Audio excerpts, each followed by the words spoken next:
Stop for a moment and look at your phone. If your battery life is terrible, what do? You buy a brand new phone. If your camera is outdated, you buy a brand new phone.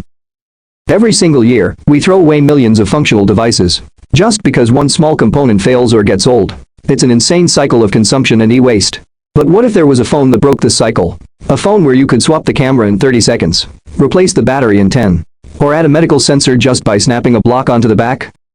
Welcome to the captivating yet tragic story of Project Ara, Google's moonshot to build the world's first truly modular, endlessly customizable smartphone.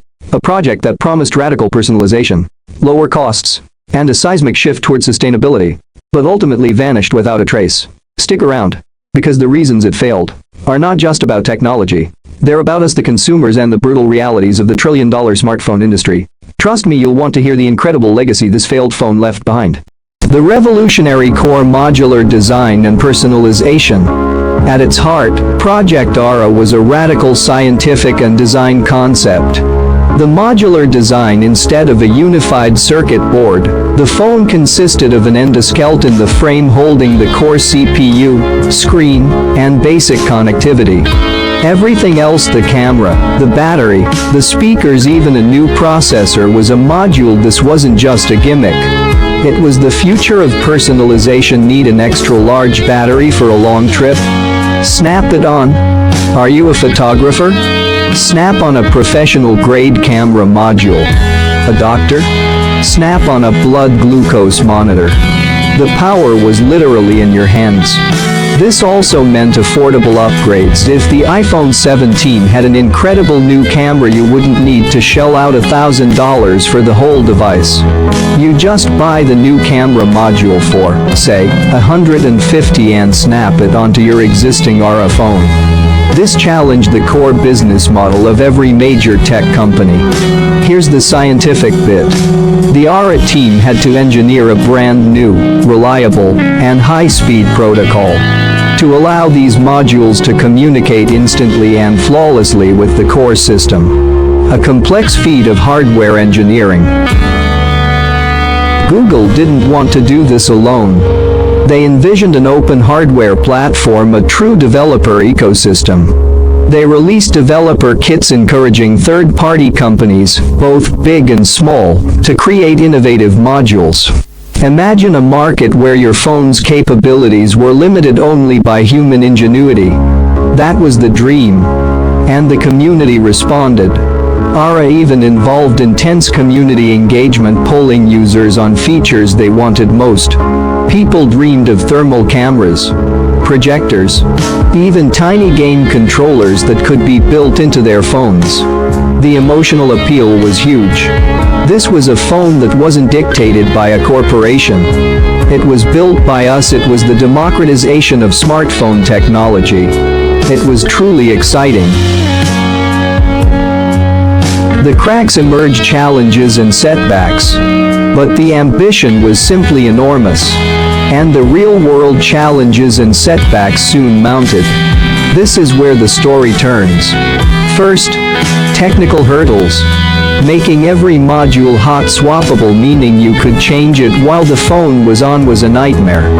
The magnetic connectors, while innovative, struggled with reliability and data transfer speed. A crucial factor for things like 4K video. Second, performance and size. The endoskeleton and all those separate component housings made the phone bulky and less efficient than a tightly integrated device. It simply couldn't compete with the sleek, unified design of an iPhone or a Samsung Galaxy. Third, market viability. This was perhaps the biggest blow.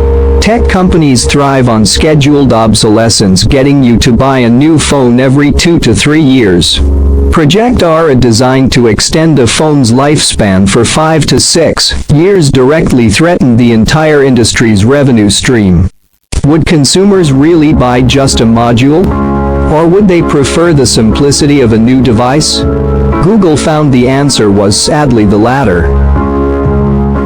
The cancellation and tragic legacy. Despite the initial excitement, the insurmountable technical and logistical obstacles proved too much. In 2016, Amidst a wider corporate restructuring, Google quietly and tragically suspended Project Ara, the phone that promised to save us from e-waste.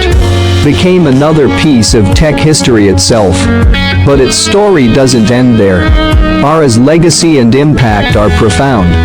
It forced the tech world to seriously discuss modular technology and sustainability in electronics. Think about it. The debate around repairability, user-replaceable batteries, and reducing e-waste? Ara started those conversations. The spirit of customization it championed lives on in smaller ways across the industry. Ara was a beautiful, ambitious failure that died fighting a cycle of consumption. It showed us what was possible even if it couldn't survive. Project Ara was more than just a phone. It was a symbol of hope, a vision of a more flexible, less wasteful tech future. Its cancellation makes you wonder, did the future of tech die because it was too good for the current market? I want to hear your thoughts. If Project Ara had launched, would you have bought one? Let me know in the comments below. If you believe in a more sustainable, innovative tech future, then you need to be part of this community. Smash that subscribe button. It genuinely helps us bring these forgotten stories of innovation and impact back to life. Give this video a like and share it with a friend who loves tech history. Thank you for watching, and let's keep demanding a better, more modular world.